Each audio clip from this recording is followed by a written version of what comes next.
కులానికి voting pattern ఉంటుంది, కానీ సివిల్ రైట్స్కి ఓటింగ్ ప్యాటర్న్ ఉండదు. Why don't you become a part of that kind of team? మీ ప్రాథమిక హక్కులు కానీ మీ ఫండమెంటల్ రైట్స్ కానీ ఉల్లంఘన ఇలాంటి ప్రభుత్వాలు మేము ఎన్నుకోం. You can say it loud. ప్రజలు మారుతారు, పాలకులు మారుతారు. అలాగే మీరు కులాలని తీసుకొచ్చే క్రిమినల్స్కి కులాలను అంటగట్టి పలానా కులం అయితే మేము ఇంకోలా చూస్తాం, ఎక్కడా కూడా ఇది లేదు, రాజ్యాంగంలో ఎక్కడ రాయలేదు. ఇలాంటి క్రిమినల్స్ని వెనకేసుకొచ్చే రాజకీయ నాయకులను ఎవరైనా సరే మీరు ఆమడ దూరంలో పెట్టాల్సిందే. లేదంటే మీ భవిష్యత్తుకి భంగం కలుగుతుంది. ఇది నేను ఈరోజు ఇది it's not first of it's kind. ఇంతకుముందు కొంతమంది చేసినట్టున్నారు, కానీ మన ప్రభుత్వం వచ్చాక ఫస్ట్ టైం ఇది చేస్తున్నాం. I want this kind of exercise to be repeated all over the state. Me respective నియోజకవర్గాల్లో కూడా మీరు పెట్టండి ఇవి. నేను వస్తాను, అన్నిటికీ నేను రాలి, కొంచెం మీరు కూడా పెట్టండి దీనికి. ఎందుకంటే మీరు సివిల్ సొసైటీకి ఆ అష్యూరెన్స్ ఇవ్వకపోతే క్రిమినల్స్ రాజ్యాలు వెళ్తారు. నేను దేన్నైనా భరించగలను, కానీ క్రిమినల్స్ కూర్చొని రాజ్యాంగ పదవుల్లో కూర్చొని మన జీవితాన్ని శాసిస్తుంటే మటుకు నేను తిరగబడ్డానికి నా జీవితకాలం సంసిద్ధంగా ఉంది. ఇది ఎందుకు నేను చెప్తున్నానంటే this is my commitment to my nation. నా నేలకి నేను ఇచ్చే కమిట్మెంట్ ఇది. మీరు ఎందుకంటే మీరు ఒక పాలసీ వచ్చింది, ఒక పాలసీ అనుకున్నాం చేయలేకపోయాం, అది వేరే విషయం, దానికి అడ్రస్ చేయొచ్చు. బట్ మీరు క్రిమినల్స్ని తీసుకొచ్చి భవిష్యత్తులో మీరు నెత్తి మీద పెట్టుకున్నారనుకోండి, మన తలరాతలను ఎవడు బాగు చేయలేడు. వాళ్ళ బలమే కులాల మీద ఆడటం, వాళ్ళ బలమే క్రిమినల్స్ మీద ఆడటం. ఇలా కూర్చొని మీరు చూసారా 2019 నుంచి 2024 వరకు ఎంతమంది ఒక political leader either deputy CM పొజిషన్లో ఉన్నా కానీ ఎవరు సీఎం పొజిషన్లో ఒక్కళ్ళు వచ్చి ఇట్లా అడిగారా మీ దగ్గరికి వచ్చి ఇలా కూర్చొని అడిగారు? You think about it. ఇది అంటే నేనేం చేస్తున్నా అంటే I'm making myself responsible and accountable, and I'm making my entire party and alliance parties that we're accountable to you, we're responsible to you.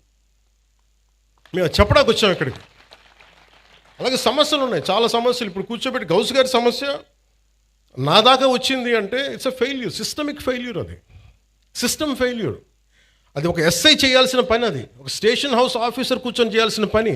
ఒక ఎస్పీ దగ్గర కూడా రాకూడదు, అది ఒక డిప్యూటీ సీఎం హోదా దగ్గరికి అసలు రాకూడదు. బట్ మనం సక్సెస్ఫుల్గా సమస్యలను ఎక్కడికక్కడ బలహీనం చేసుకుంటూ వచ్చేసాం. వాడు మావాడని ఏడిపించాడు వదిలేసేయండి అని ఒక హెడ్ కానిస్టేబుల్ పోలీసులను వదిలేస్తే, ఎస్ఐలకి చెప్పేస్తే సిస్టమ్ని ఇలాగే చంపేస్తాం కదా. సో నేననేది అందరూ కూర్చొని జెన్జీ అని కథలు చెప్తా ఉన్నారు. I want you have to be responsible, you have to be account. భవిష్యత్తు మీదే. మీ భవిష్యత్తుని మీరు ఎలా నిర్ధారించుకుంటారో మీ చేతుల్లో ఉంటుంది. మీరు కనుక క్రిమినల్స్కి కనుక మీరు చేతికి ఇచ్చారా భయపడి, నేను పోరాడటానికి మా లాంటి వాళ్ళు మేమందరం ఉన్నాం. మాకు ఇవ్వాల్సిందల్లా క్రిమినల్స్ కనుక if they come in to position of power they will take away your future, they will burn your future. మీ భవిష్యత్తుని మంట కలిపేస్తారు. ఇది నాకు ఈ భయంతోనే నేను ఎదుర్కోవడానికి నేను వచ్చాను. ఇలాంటి రౌడీ మూకల్ని, ఇలాంటి క్రిమినల్ గ్యాంగ్స్ని, ఇలాంటి ఒక ఇర్రేషనల్ పొలిటికల్ సిస్టమ్ని ఎదుర్కోవడానికి వచ్చాను నేను. నాకు గెలుస్తానో లేదో తెలియదు, మళ్ళీ గెలుస్తానో లేదో తెలియదు, మళ్ళీ ఓడిపోతానో లేదో తెలియదు, నాకు ఇవేం తెలియదు. నాకు ఒక్కటే తెలుసు, మీకోసం పోట్లాడగలను జీవితకాలం, అదొకటి తెలుసు. అంటే ఇదివరకు ఎలా ఉండేదంటే ఇదే చిన్నస్వామి నగర్లో సర్వే నెంబర్ 112/1419లో 63 మందికి ఇళ్ల పట్టాలు ఇచ్చింది. అందులో వితంతువులు, దివ్యాంగులు, క్యాన్సర్, హెచ్ఐవి బాధితులు, పేదలు ఉంటే ఆ పట్టాలని వైసీపీ ప్రభుత్వం, అప్పుడు వైసీపీ ఎమ్మెల్యే అనుచరుడు తీసేసుకొని ఇంకొకరి పేరుకి మార్పిచ్చేశారు. అసలు ఇలాంటి సమస్యలు మనమేమైనా హ్యాండిల్ చేస్తామా? Just I want to bring it to your notice. అలాగే ఒక మార్వాడి కుటుంబానికి చెందిన ఆస్తిని కూడా వైసీపీ ఎమ్మెల్యే అనుచరులు ఆక్రమించేశారు ఉంది నా దగ్గర. వాళ్ళు పోరాడలేక మార్వాడి కుటుంబం కాకినాడ వదిలేసి వెళ్ళిపోయి వేరే ప్రాంతంలో వ్యాపారం చేసుకుంటున్నారు.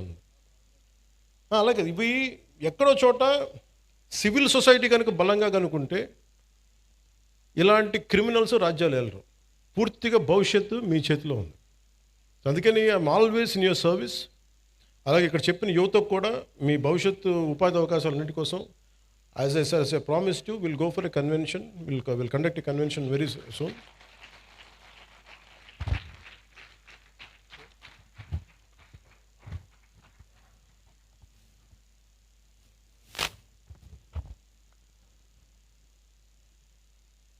నాకు మొన్న ఇప్పుడు ఇది కోర్టు పరిధిలో ఉంది కాబట్టి నేను ఒక ఇన్సిడెంట్ మొన్నగా జరుగుతుంది ఫ్యూ డేస్ బ్యాక్.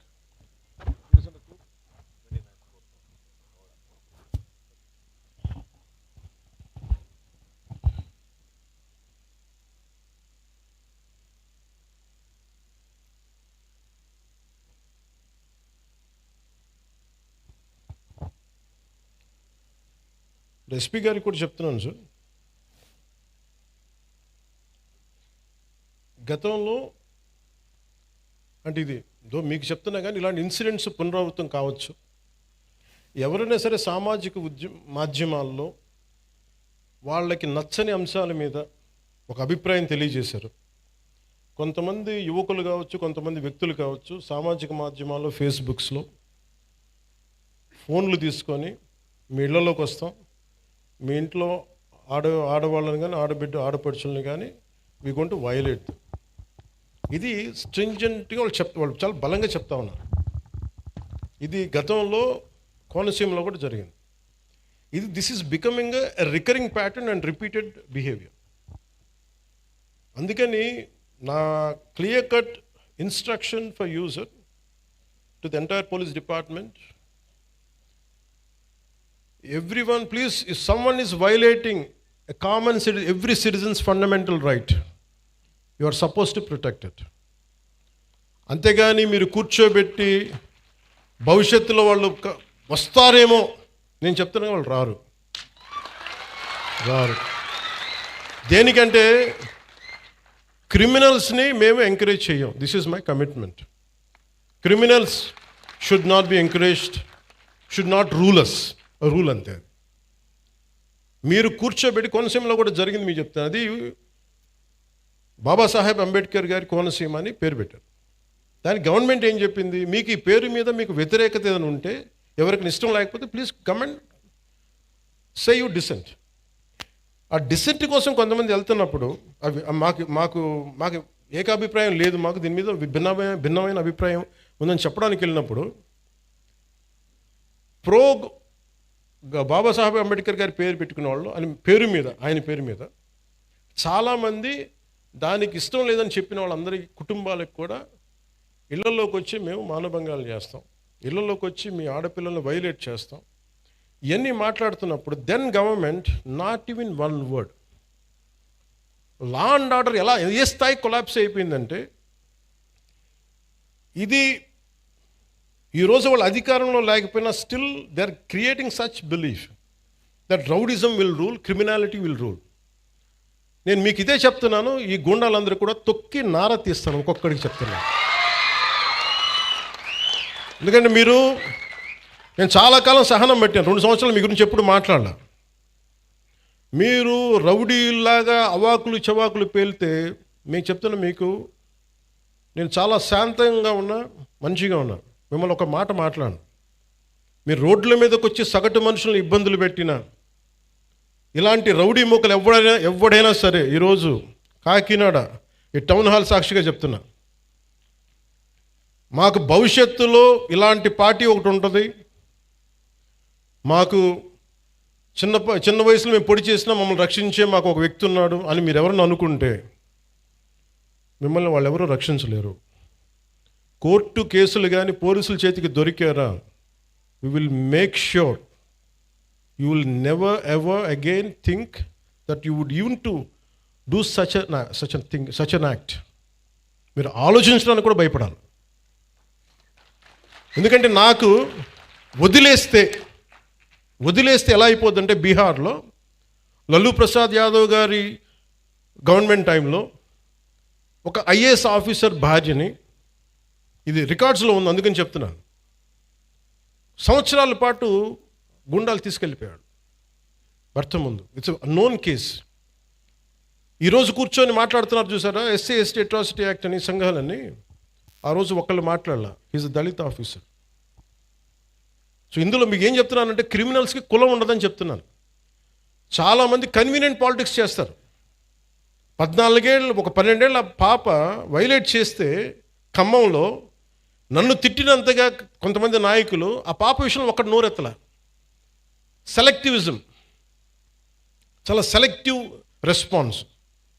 నేను అలా రెస్పాండ్ అవ్వను, నేను అన్నిటికీ రెస్పాండ్ అవుతాను.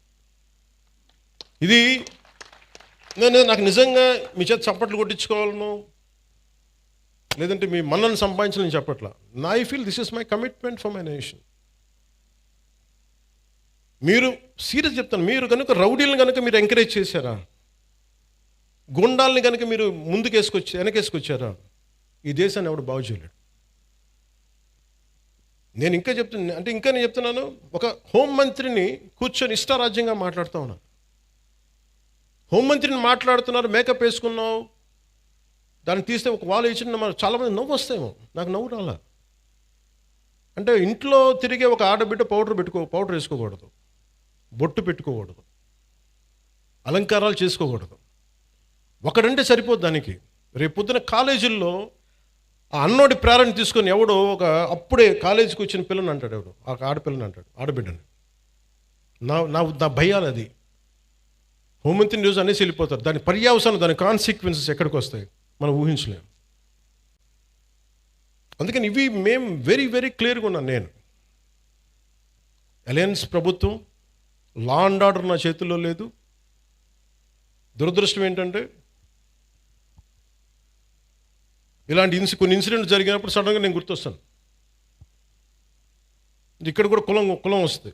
నేను కులాలను దాటి దేశం వైపు వెళ్దాం అనుకుంటే నా దురదృష్టం, దరిద్రం ఏంటంటే, ఈ పదం వాడుతాం, క్షమించాలి, నన్ను తిరిగి కుల చట్టంలోకి పట్టుకొస్తారు. ఒక దేశాన్ని ప్రేమించేవాడు, అందరూ బాగుండాలని కోరుకునేవాడు, వ్యవస్థలో బలోపేతం కావాలని కోరుకునేవాడిని అందరూ కలిసి చివరిన కులం అనే ఒక చిన్న దాంట్లో ఇరికిస్తారు. కాదు, నన్ను బంధించలేరు. అది అందరూ అర్థం చేసుకోవాలి. అంటే అందుకే నేను లా అండ్ ఆర్డర్, నేను ఇప్పుడు దాకా ఎస్ఐటీగా నేను ఇప్పుడు మాట్లాడా. ఒకసారి పిఠాపురంలో మాట్లాడా. నేను ఈరోజు మళ్ళీ కాకినాడ వేదిక చెప్తున్నా. I want entire Janasena party MLAs and MPs, entire Janasena party MPs and MLAs and ministers, raise your voice against any kind of law and order situations. బలంగా చెప్పండి. ఇది నేను కుటుంబ నాయకులందరికీ నేను చెప్పలేను కాబట్టి, అది నా పరిధిలో లేదు కాబట్టి నేను వారు చెప్పట్లేదు. కానీ నా పార్టీ నాయకులందరికీ, నా పార్టీకి సంబంధించిన మంత్రివర్గానికి, ఎంపీలకి, ఎమ్మెల్సీలకి మీకు చెప్తున్నాను, నేను అన్నిసార్లు నేను వెళ్ళి మాట్లాడను, మీరు మాట్లాడాలి. మీరు కూర్చోబెట్టి లా అండ్ ఆర్డర్ని మట్టుకు కూర్చోబెట్టి కులాలని రాజ్యంగా వాడుకుంటే మట్టుకు మీరు కామ్గా ఉంటే కుదరదు. నన్ను దయచేసి మీ అందరికీ చేతులెత్తి నమస్కరిస్తున్నా, కులానికి నన్ను దయచేసి పరిమితం చేయకండి. మీ అందరికి చేతులెత్తి దండం పెడుతున్నాను, ప్లీజ్ చేతులెత్తి దండం పెడుతున్నాను. దేశం బాగుండాలి, రాష్ట్రం బాగుండాలి, ప్రజలు బాగుండాలని కోరుకుంటే కూర్చోబెట్టి కులం అని చెప్పి ఎవడో క్రిమినల్ కులంలో కూర్చొని చేస్తే నన్ను ఏం చేయమంటారు? దానికి నేను బాధ్యత వహించాలా? దానికి ఒక 14 ఏళ్ళ ఒక ఆడబిడ్డను రేప్ చేసిన నీ కూర్చోబెట్టి నేను వెనకేసుకు రావాలా? సిగ్గుండక్కర్లా? వెనకేసుకొస్తాం ఇలాంటి వాళ్ళని? కనిపించట్లేదు. That is a police case. ఆ కన్సర్న్ ఎస్ఐ మీద, మనకి సిఐ మీద ఎవరిని వెళ్తాయి కేసులు. ఇలా మాట్లాడాలంటే ఆ చంపిన సదరు వ్యక్తులు కూడా అదే కులం వ్యక్తులను, ఆడబిడ్డలను పాటు చేశారు వీళ్ళు. అవి కూడా మాట్లాడాలి కదా. ఎమ్మెల్సీ అనంతబాబు కూర్చోబెట్టి అతను కాపు కొలుస్తాడంట. అతను ఒక దళిత డ్రైవర్ని చంపేశాడు. ఎంత గొప్పగా డిక్కీలో పెట్టి ఇంట్లో అప్పచెప్పి వచ్చాడు. దాని గురించి ఎవరు మాట్లాడరు. అప్పుడు కులాలు రావు. ఒక రౌడీ ఎలిమెంట్ చచ్చిపోతే దానికి నన్ను లాగుతాడు. ఇంతమంది ఎమ్మెల్యేలు, ఇంతమంది ఎంపీలు ఉన్నారు, మీరు ఎవరు నోరు తెరవకపోతే నేను ఏం చేయను చెప్పండి? మీ అందరికీ నేను రానా? రోజు ఏం చేస్తున్నారు మీరందరూ? ఇబ్బందిగా ఉంటుంది నాకు. కాదు, నిజంగా మీరు లోపల నుంచి నమ్మాలి. రోడ్ల మీదకి వచ్చారు ఈరోజు జనం. 150, మనకి 100 సీట్లు వచ్చి 164 సీట్లు వచ్చినాయి అంటే యువత రోడ్ల మీదకి వచ్చారు. ఒక్కొక్కరు ఎదుర్కొన్నారు. వాళ్ళు మీకు పౌరుషం లేకపోతే ఎట్లా? దయచేసి ఈ మాట అంటే ఆ కులం ఓట్లు పోతాయేమో, ఈ మాట అంటే ఆ కాపులు ఓట్లు పోతాయండి. ఎలా పోతాయండి కాపులు ఓట్లు? అంటే అలా కాదు. ఇప్పుడు కూర్చోబెట్టి ఎమ్మెల్సీ అనంతబాబు అనేవాడు కూర్చోబెట్టి మర్డర్ చేస్తే అది కాపులందరికీ చెడ్డ పేరా? మీరు చెప్పండి. మరి ఇలా కూర్చోబెట్టి ప్రతిదానికేనా అర్థం పర్థం లేకుండా కులం పట్టుకొస్తాడా? ఈ ఆంధ్రప్రదేశ్ కులం దరిద్రం వదిలితే తప్ప ఆంధ్రప్రదేశ్ బాగుపడదు. ఎంతకాలం పిల్లలు ఇక్కడ ఏమడుగుతున్నారు? భవిష్యత్తు అడుగుతున్నారు. మాకు ఉద్యోగాలు కావాలి, ఉపాధి అవకాశాలు కావాలంటే అవన్నీ ఆలోచించడం వదిలేశారు. ఆ కులం ఎందుకు ఓట్లు పోతాయి? ఏ కులపు ఓట్లను ఎందుకు పోతాయి? మీరు సవ్యంగా పనిచేస్తే మనందరం ఓట్లు ఎందుకు పోతాయి? లా అండ్ ఆర్డర్ని కాపాడితే ఓట్లు పోతాయా? ఇదే చెప్పండి. మీ గొంతు తెలియాలి వీళ్ళకి. మీరు అందుకే నేను కూర్చోబెట్టి అలా కాదు, మీకు కూర్చోబెట్టి భయపడతా ఉంటే ఎవడు పని చేయగలరు ఈ దేశంలో? నేను అంటే ఒక క్రిమినల్ యాక్ట్ జరిగినప్పుడు మనం ఏం చేయాలి? ఆ దుర్మార్గుడు ఎవడో చేసే పర్పెట్రేటర్ ఎవడో, విక్టిమ్ ఎవరో. విక్టిమ్కి హక్కులు ఉండవా ఈ దేశంలో? ఒక మానభంగానికి గురైన ఆడబిడ్డకి హక్కులు ఉండవా? అంటే మానభంగం చేసినోడికి హక్కులా ఈ దేశంలో? మానభంగానికి గురి కాబడ్డ హక్కులు ఉండవా? ఒక నిర్భయకు హక్కులు లేవా? అంటే నిర్భయ లాంటి 100 ఇన్సిడెంట్లు జరిగితే తప్ప మాట్లాడరు ఈ దేశంలో. ఒక ఆడబిడ్డను కూర్చోబెట్టి రోడ్డు మీద వెళ్తుంటే ఇలా చేయి పట్టుకుని లాగి చంప మీద కొట్టే సమాజం కాదా ఇది? కొట్టాలి. అప్పుడు కానీ మీకు ఇలాంటి ఇన్సిడెంట్ జరగవు. మీరు భయపడతా కూర్చుంటే మేము మాకు సంబంధం లేదంటే ఎవరు రారు. మీరు ఎదుర్కోండి, బలంగా నిలబడండి, గొంతు ఎత్తండి. ఏ క్రిమినల్ ఎవడు గొంతు ఎత్తడానికి భయపడతాడు? ఎందుకంటే నాలాంటి వాళ్ళు మేము తెగించున్నాం ఇక్కడ ఈ నేల కోసం. అందుకని నేను చెప్తాను, మీరు you have to stand out sir. మీ అందరూ కూడా పదే చెప్తున్నాను సార్, మీ అందరికీ కూడా. రోడ్ల మీద simple civil dispute I want tell, మీ అందరికీ చెప్తున్నాను. పెద్ద పెంకి అనే గ్రామం ఉంది, మనం ఏమైనా ఇంటర్వ్యూలో కూడా చెప్పారు. మధ్యలో ఒక గ్రామం, ఒక 3000 ఇళ్ళు, మధ్యలో ఎస్సీ కులస్తులు ఉంటారు, ఆ చుట్టుపక్కలేమో బీసీ కులస్తులు, ఆ చుట్టుపక్కల మిగతా కులస్తులు ఉంటారు. ఎవరి కాళ్ళు గోడలు కట్టేసుకున్నారు. మీ మురుగు నీరు మా దగ్గరికి రాకూడదు, మీ నీరు మా దగ్గరికి రాకూడదు అని పెట్టేసుకుని ఫైనలీ ఒక సోషల్ కాన్ఫ్లిక్ట్ అయిపోయింది. దాన్ని ఎలాగైనా చేయాలి. నేను ఒక టిపికల్ రాజకీయ నాయకుని అయితే, మీరు ఎస్సీలని మీరు దూరం చేశారని బీసీలను అనాలి, బీసీలనేమో మీరు చెప్పి ఓసీలను అనాలి. నేను అవన్నీ ఏం చేయలేదు. It's a simple violation. అది పంచాయతీ చేసిన తప్పులు ఇవి. మీరు పంచాయతీలు కట్టినప్పుడు, మీరు లేఅవుట్స్ వేసినప్పుడు మీరు మురుగునీరు సౌకర్యాలు కల్పించాల. రోడ్ల మీదకి ఎన్క్రోచ్మెంట్ జరిగినాయి. విజయనగరం కలెక్టర్ గారితో కూర్చోబెట్టి it took me 2 months to break it and to find a solution. నేను కాస్ట్ గొడవలు పెట్టలా, కుల గొడవలు పెట్టలా, కులాల గురించి మాట్లాడాలా. It is simply administrative issue. అలాగే ఒకడు కూర్చోబెట్టి ఒక ఆడబిడ్డను చేస్తే వాడు ఏ కులం అయితే నాకెందుకంట? వాడికి శిక్ష పడాలా లేదా? పడాలి కదా. మరి శిక్ష ఎలా పడాలి? As per the norms of constitution, as per the law. Violation ఎందుకు చేస్తారు? ఎక్స్ట్రా జ్యుడిషియల్ సిచ్యువేషన్స్ ఎందుకు వస్తాయంటే మనం ఎవ్వరం కూడా దానికి స్పందించకపోతే. రాజకీయ నాయకులు కొంతమంది వచ్చి ఈ బిడ్డకి ఇలా అయిపోయింది, ఆ కుల బిడ్డకి అయిపోయింది అంటే మిగతా వాళ్ళు మనుషులు గారా? ఇదే దిశ కేసులో ఇదే పెద్ద మనిషి అసెంబ్లీలో కూర్చొని చాలా కరెక్ట్గా చేశారని తెలంగాణ ప్రభుత్వం ఈ పెద్ద మనిషి ఎంకరేజ్ చేస్తాడు, మళ్ళీ చప్పట్లు కొడతాడు. మళ్ళీ అదే పెద్ద మనిషి ఎంత హిపోక్రసీ అంటే మళ్ళీ ఇక్కడికి వచ్చి మళ్ళీ కులం కూడా లేవెత్తాడు. సవాళ్ళు వేస్తే కానీ వాళ్ళకి సంతోషం రాదు, అది సమస్య. అంటే మీరు ఇది ఎందుకు చెప్తాంటే, మనం ఏదో ఒక పంచ్ డైలాగ్ వేయటానికి కాదు. నేను అంటుంది ఏంటంటే, మీరు క్రిమినాలిటీ ఇక్కడ ఇంతమంది ఆడపిల్లలు ఉన్నారు, మీరు మహిళలు ఉన్నారు. మీ బిడ్డల భవిష్యత్తును మీరు చాలా జాగ్రత్తగా పెట్టుకోవాలి. మీరు క్రిమినల్స్ని మటుకు అట్ బే పెట్టాలి, దూరం పెట్టాలి. దూరం పెట్టాలంటే మీ చుట్టుపక్కల కాలనీలో జరుగుతున్న దానికి మీరు ఎదుర్కోకపోతే సిటిజన్ కౌన్సిల్ పెట్టుకొని, సిటిజన్ కౌన్సిల్ అంటే వెరీ సింపుల్. మీ వీధిలో ఉండే ఒక 30 మంది 40 మంది ఒక గ్రూప్ కండి, వాట్సాప్ గ్రూప్. అలాంటి వాట్సాప్ గ్రూప్ ప్రతి సందులో ఒకటి మొదలు పెడితే మీ మొత్తం ఆ కాలనీకో దీనికో అన్నీ కలిపి ఒక కనీసం 1000 ఓట్లు, 1000 మంది తయారవుతారు. 1000 మంది రావగానే any typical politician will think of 1000 votes. At least దానికన్నా స్పందిస్తారు. కోపం రాకపోవచ్చు పొలిటీషియన్స్కి అందరికీ, కనీసం 1000 ఓట్లు పోతాయేమో ఆ కాలనీలో, మనకి రావేమో, మనకి ఆ భానుగుడి జంక్షన్ ఓట్లు రావేమో అని చెప్పి కొంచెం చేస్తారు. అట్లీస్ట్ దాని ఉద్దేశం పెట్టుకో. సో అందుకే నాకు ఇది ఎందుకు చెప్తున్నానంటే, law and order, let us be very clear, we won't spare anybody. అలాగే ఈ వైసీపీ రౌడీ మొక్క కూడా చెప్తున్నా, మీరు ఇలాంటి ఎన్ని పిచ్చి వేషాలు వేసినా రేపు నుంచి నన్ను తిడతారు, నాకు ఓకే.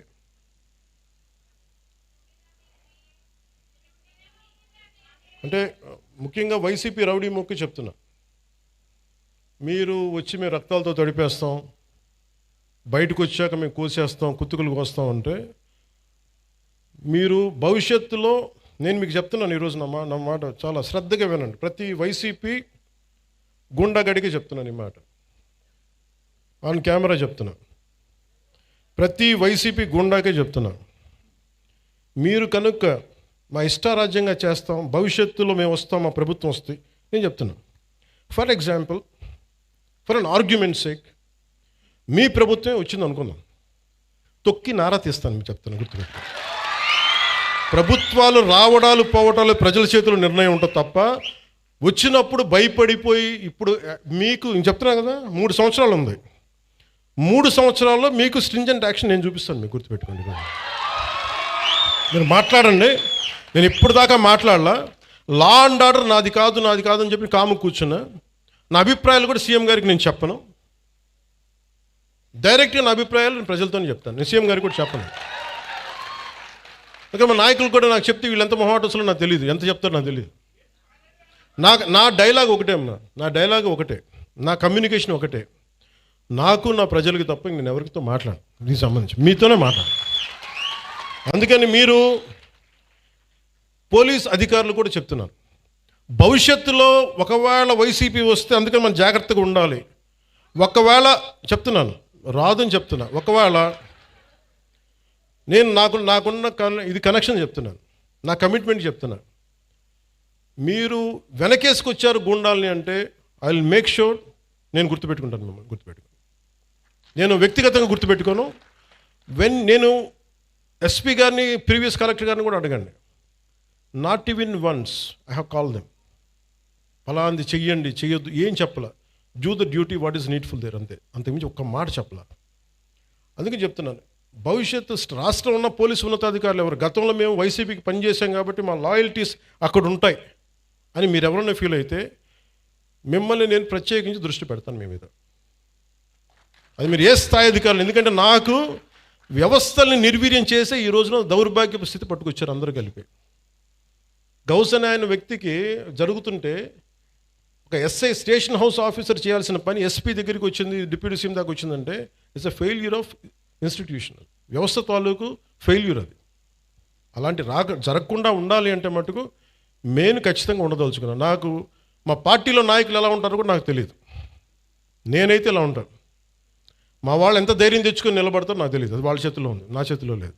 నేను మటుకు, మీరు నా జన సైనికులు కానీ, నా వీర మహిళలు కానీ, నాకున్న నిలబడ్డ జనసేన నాయకులు కానీ, నాకు మీరు ధైర్యంగా నిలబడ్డారు, నేను మీకోసం ధైర్యంగా నిలబడతాను, రాష్ట్రం కోసం, ప్రజల